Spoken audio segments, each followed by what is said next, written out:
Assalamualaikum warahmatullahi wabarakatuh. Kembali lagi bersama saya Hidayatul Umah. Kali ini saya akan membahas tentang membaca kritis. Jadi, apa sih membaca kritis itu?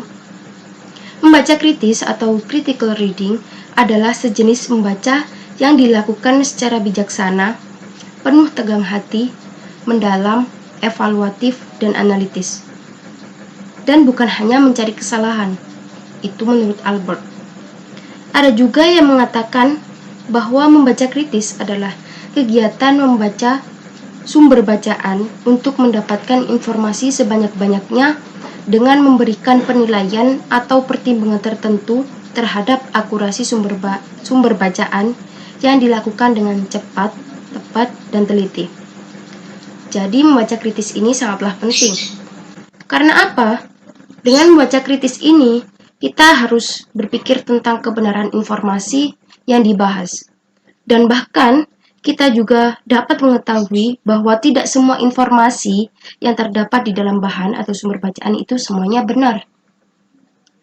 Kemudian, manfaat membaca kritis.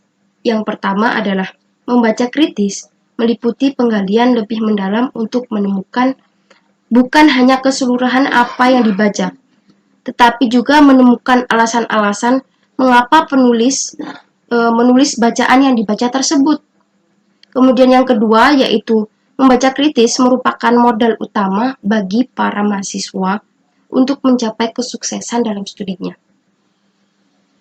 Umumnya membaca kritis atau membaca interpretatif atau bisa juga disebut membaca kreatif menuntut para pembaca agar pembaca itu yang pertama ya, bisa memahami maksud penulis.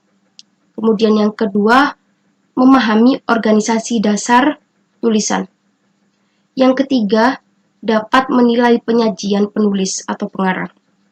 Yang keempat, dapat menerapkan prinsip-prinsip kritis dalam membaca sehari-hari. Yang kelima, meningkatkan minat baca, kemampuan baca, dan berpikir kritis kita. Yang keenam, mengetahui prinsip-prinsip pemilihan bahan bacaan. Yang ketujuh, membaca majalah atau publikasi-publikasi periodik yang serius. Nah, untuk contoh membaca kritis, kalau misalkan kalian membaca sebuah artikel ilmiah, kalian bisa mengenali tesis atau pernyataan masalah. Itu yang pertama. Dan kedua, dapat meringkas butir-butir penting setiap artikel. Yang ketiga, menyetir konsep-konsep penting. Jadi, sekian yang bisa saya jelaskan. Bila ada salah kata atau perbuatan, mohon maaf yang sebesar-besarnya. Wassalamualaikum warahmatullahi wabarakatuh.